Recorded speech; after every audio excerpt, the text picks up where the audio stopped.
నిన్న డీకే శివకుమార్ తమ్ముడు, దాంతోపాటు కాంగ్రెస్ ఎంపీ సురేష్ కుమార్, వీళ్ళిద్దరు కూడా ఈ దేశాన్ని ఉత్తర దేశంగా దక్షిణ దేశంగా విభజించాలని చెప్పి కోరుకోవడము ఇంతకంటే సిగ్గుచేటు ఇంకోటి కాదు.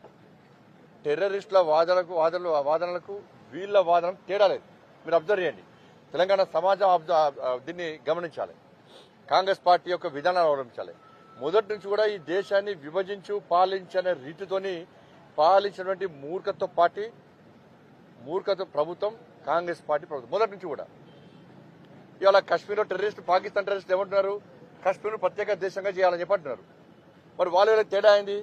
ఇలా పంజాబ్ను ప్రత్యేకంగా దేశంగా చేయాలని చెప్పి ఖలిస్తాన్ ఉగ్రవాదులు అంటున్నారు. మరి వాళ్ళకి తేడా అయింది. వాళ్ళ